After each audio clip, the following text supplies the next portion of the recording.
How's it going, everybody? Rybrave here today, and we are back with our Buffalo Sabres franchise mode. And in today's episode, we will be taking on the Florida Panthers. But before that, I want to give a shout out to everyone that's in the Discord. I'm having so much fun talking to you guys almost every day, posting screenshots, talking about things, seeing what you guys like, what you don't like, checking in on what you want for the channel. So if you want to be a part of that, go ahead. Discord link is in the description. But in the last one, guys, if you remember, we went ahead and brought up Edge to sell, and he's a beast. He is beasting and feasting on that top line. His nickname is Mr. Flexi. You just slap him on there, and he's going to fix everything, fix all your problems. So 15 points in 21 games for us. That allows Johansson and Olofsson down there to support Reinhart. Richie goes down here to the third line to boost this third line. Because as you can see, Middlestat does not exactly fit the third line. So we do need as much help there as possible. Oh, that's just Johansson. So yeah, so that's going to get us the best chemistry, and I actually don't think it is going to detract from Skinner or Eichel. They both seem to play quite well. And as Giselle, maybe we'll see how he does in the playoffs. But we will be taking on the Florida Panthers, and I know I always forget to do this, so let's do it. Let's check out the lines that they're going to throw at us. So the Florida Panthers, they still have Barkov and Huberdeau. Do they have Hoffman anymore? I don't know. Okay, Huberdeau, Barkov, Hoffman, speaking of. That's pretty sick. I'm a little worried about Giselle up on that first line. But Henrik Borgstrom, Vincent Trocheck, and Brett Connolly, Frankie Vetrano, Dennis Mulligan, and Kyle Oposo. There he is. He is coming back. Maybe revenge game for Kyle Oposo. I don't know. But CVR, Achari, and Lamico. I don't know how to say his name. But playmaker, two-way forward, sniper. That could be a +5. That could be a +3. I don't know. But defensively, they have Keith Yandel and Ekblad, a good first pairing. I would say ours is better, though. Matheson and Strawman. And then Cross and Mackenzie Weegar. I think Weegar's a little bit underrated. No, I think he's fine where he is. I don't know. You guys let me know. Tommy Cross, though, not what you want to see. I mean, I guess if he works the chemistry, we got a 75 on our team, but we'll see, because Giselle could easily be scratched if we need him to be. In goal, they still have Bob. Yep, he's still playing at an elite level. How did he do this season? How'd he do? He did very good. 916 and a 249. Almost hit the 40 win mark again. 5 shutouts again. Very consistent goal tending for the Florida Panthers there. So scratched, they have Hunt, Howerlick, and Cousins, so they're probably not going to bring anybody in the middle of the series. But let's go ahead and get into game number 1 as I just make sure that I am recording, because that would be kind of embarrassing. Well, you guys wouldn't have seen it. But anyway, enough behind the scenes action. Let's just get into the game here, boys. We're on the road. I didn't expect us to make a deep playoff run, or at least a deep, a top push in the Atlantic. But I'm happy with how our season went, and hopefully we can show some more pizzazz and class here in the playoffs, like we did last year. Poise is the word I'm looking for. First period sees us go 1-1. Gustafsson and Huberdeau. So that first line already got a goal against. Well, it could be. I just know their first line got a goal. But Gustafsson there got us a goal, equalizes. Now time for the second period, and it is Trocheck on the power play. Only 2-1 for Florida, though. If Jack or Jeff Skinner could, step up. The second line, too. The second line's pretty good with 90 Sam Reinhart, 87 Olofsson, and 87 Johansson. So it'd be nice to see somebody on the team score besides Eric Gustafsson. But it looks like Bobrovsky's putting on a really good performance, as so far 1 goal with just 2 minutes to go. 1 minute to go, and we're going to lose 2-1 to Florida. 3 stars, we'll check him out. Huberdeau with a goal and assist, so the power play for them is nice there. As Giselle was a -1, we'll give him 1 more game. And if it's not like we played poorly. It was a 2-1 loss, but our top line really just got shut down by theirs, honestly. Probably Barkov's a really good two-way forward, so hopefully Jack Eichel and Jeff Skinner can be found. They are currently missing. If they could do something in this game, that would be great. First period. They do nothing, and Lamico on the fourth line gets Florida up 1-0, but we did outshoot them, which is good to see. Second period. Still, oh my God, 27 shots to their 15. Bobrovsky is absolutely electric. And the power play sees Sam Reinhart score, not on the power play, but just as it expires, we get another power play opportunity. A long one. Oh my God, guys. Jesus. We're going to have 4 minutes. Another a 5-on-3. Somebody score. And Bobrovsky's still slamming the door shut. 4 minutes to go. And wow, we already have over 40 shots. A minute 20. All right. And we're going into overtime. Wow, we've doubled them up in shots, and it's still 1-1. The difference in this game right now, in this series, is Bobrovsky. And there it is, Hoffman on that first line, and I think the SGSL experiment is over, ladies and gentlemen. That's 2-2-1 losses. We just don't have enough firepower, I guess, on that first line, even though Eichel is up there. You know what? He can play on the third line, I think, because he gives it a +1. Yeah, he would give that a +1, and hopefully he'll help out the third line there, but we'll put Nick Ritchie back up there. He'll play like an 86, match Hoffman, and then Skinner and Eichel will be +3 like they have been. So hopefully Nick Ritchie can do something with the extra ice time. But 2 consecutive 2-1 losses, and that one we didn't deserve to lose. I will go on record and say we did not. We deserve to be tied 1-1 in the series right now. We 100% deserve that. We don't deserve 2-0 down. But hopefully, putting some higher overall players on that first line will definitely help. First period sees us get 2 goals, and look at that. Nick Ritchie with the extra ice time instantly makes an impact. Dahlin gets us off the marks. Ritchie follows up, but Huberdeau, again, just 30 seconds after Nick Ritchie's goal, gets Florida, keeps them close. 2-1. After the second period, it is 4-1. Casey Middlestead on the third line. They found their rhythm. And Marcus Johansson. So things are starting to click here. As long as we can play a solid defensive period, not let them back in it, that's, fine with me. A power play sees us not extend our lead. No more insurance marker. Still up by 3, though. And with 6 minutes to go here in the game, I have a confident feeling that we're going to come out of this winners. Whether it be 4-1 or some other score, I think we're going to win. And it looks like it's going to be a 4-1 victory. 30 shots to their 28. 3 stars. Who did the bits? Linus Ullmark, Rasmus Dahlin, and Nick Ritchie. Nick Ritchie with 5 hits on that first line, too. So he must be...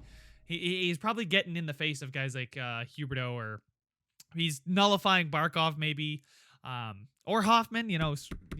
Just making him aware of his presence. SGSL just couldn't offer going forward maybe what Nick Ritchie can, but can't celebrate just yet. But that's 2 good games in a row. The overtime loss was a really good game that we just couldn't score. That was a really good win, 4-1. Hopefully, we can tie the series back up here. I'd rather not go down 3-1. Who would want to go down 3-1? I don't know. But game number 4, very, very big game here. Got to tie it up heading back to Florida. Starts off with a good first period. Not a good first period. Oh, my God. Huberdeau, Sevior, and Vetrano all around our net, too. 3-0. I'm actually a little bit nervous that we're going to lose this series now. Second period. Oh, Jack Eichel gets us back on track. Matheson, Dahlin, Huberdeau, and then Connolly. I'm going to quick sim it. Huberdeau scores another, and that is a 7-2 absolute barrage here in Buffalo. And now we are down 3-1 in the series. Damn it. Don't like that at all. Is SGSL just sucking or something? Like, is he... Oh, my God, he's a -4. Get him off the team. Tage Thompson, get your butt in here. Go. You may not be that much better, but you're at least better than SGSL was. Jesus. Okay. Jeff Skinner. See, they're pluses. This third line. Okay, yeah. I should not have played SGSL. Damn it. Okay. We got a big deficit to come back from. Henryoki Haru is not helping out that much. We'll move him up there with Gustafsson, who is playing well. See if we can shake it up a little bit. Game number 5. Let's not go out in 5. Let's make it to at least a 6th game, please, boys. First period.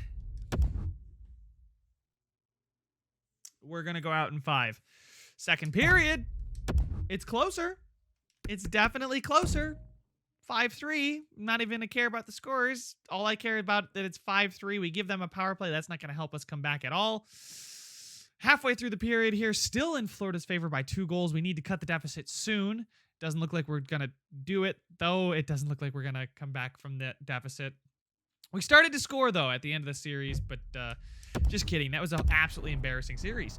That's a quick video. That was an embarrassing series. And we'll look to gear up for next season. So one of the things that I'm looking for next season, as you guys all click away from the video, is to maybe find a coach who can maximize Eichel and Reinhardt on the first line here. As you can see, they both have the same exact like. Olofsson should be good. Maybe Ritchie. Is Ritchie? Yeah, no, Ritchie's not exactly I think Richie and Skinner might have the same kind of likes here. They're close at least. So that could be a second line. And then we might want to look to move on from Marcus Johansson. I'd like to get a guy that fits Middlestat too. Like Casey Middlestat shares a lot in common with Jack Eichel and Sam Reinhart. So that could be a pretty legit first line with Middlestat, Eichel, Reinhart. The second line maybe would be something like this with Dylan Cousins there. Cousins, Skinner, Richie. Richie is signed? Not signed. He's not signed through next season. So, guys, we'll have to make a decision if we want to sign Richie. Should I bring him back? Because it looks like he shares quite a bit with Dylan Cousins, too. But that would be two power forwards. Jeff Skinner. I kind of want to get Jeff Skinner. Just find somebody that gels well with Jeff Skinner. Oh, wow, that would be a +1 there. So Johansson and Skinner work well together, but Johansson's contract is expiring as well. So we got some potential moves to make. Victor Olofsson. Okay, so similar here. Jeff Skinner, Johansson, Olofsson could be a second line. Richie, Cousins, Maroon. But I kind of would like to get guys like Cousins and Richie some more ice time. Defensively, we're going to keep it the same, I think. Colin Miller was good. He's good. He's just not happy with his ice time, I don't think. Lawrence Pilot was okay. Henry Yokiharu was disappointing. I have to admit, Henry Yokiharu is a little bit disappointing. Maybe we can find a coach who's got likes balance on that second line. Gustafsson is pinched cycle, so he pinched cycle. Oh my God, pinch cycle. He fits this really, really well. I think better than Risto does. Yeah, he fits better than Risto. Risto pinched balance, pinch balance, not pinched, pinch balance. I don't know, guys. But I think that's what I'm going to do in the offseason. We will go ahead and at least simulate up to the draft here. I'm not sure what coaches will be available or are available, but I know ours is not what you want to have. That's fine. I don't think we have any high picks either. I don't think... Oh, wait. We acquired Phillies, but I think Phillies in the playoffs, unfortunately, too. The Leafs, congratulations, they were absolutely insane this season anyway. I remember that. They were absolutely nuts. So... Ottawa's going to jump from 13-1. Ottawa finally gets the luck. Minnesota from 8-2, and Tampa Bay gets downed from 1-3. Not a lot of movement elsewhere. Ottawa has 2 top 10 picks, including the number 1 overall, and that's from Dallas. That kind of sucks for Dallas. But there's your draft lottery. We are ready to go for the draft for the next season. We'll just quickly check on the retired players. Don't want to let this one get too long. Joe Thornton retires, a Vancouver Canuck. Henrik Zetterberg finally retires. Jason Spezza, Gaborik, Backus, Jokinen, Stafford, blah, blah, blah, blah, blah. If you guys see it, Brian Boyle. If you guys see anybody you like, go ahead. Leave a shout out for them on a great or bad career. Goaltenders, nobody really that important unless, that's one of your favorite players there. Then they are probably important. Joe Thornton is now a head coach, or a coach, not a head coach. The rest of those guys are scouts. And Robert Lilia have retired. Robert Lilia has retired. I think he's just an assistant coach. We're going to continue simming. Let's go ahead, go here, preview the draft. View draft class. Who do they want us to take? We'll find out of any gems. Atu Rati here, high elite. Where are we picking? Cowan, Vico, Huckins. This guy's Connor Lockhart, 3-bar, medium elite, plays like Evgeny Malkin, 2 years out of the pros. I really like the fact that he plays like Evgeny Malkin. He's a center, maybe a sniper. I don't know. He's got good senses. Maybe he's apparently got a good shot, but maybe we can look to draft him with our first pick, and then down here we've got some more guys for, maybe Fitzmaurice, or just take a shot on one of these guys. Fedorov. Another sniper there. But maybe Pat Mancari, but we'll see. Is there any gems that are late in the draft? This guy's 2-bar high elite. I doubt he's going to be actually high elite. Connor Lockhart is the guy I was looking at. Bobby Lyon looks pretty good. 2-way forward center. Polish.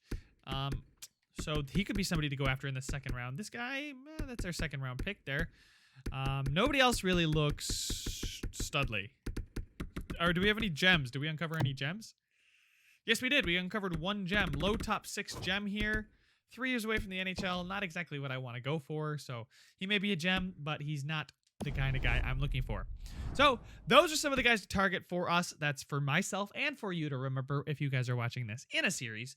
But Leave a like if you enjoyed it, subscribe if you want to see some more, and I will see you guys in the next one.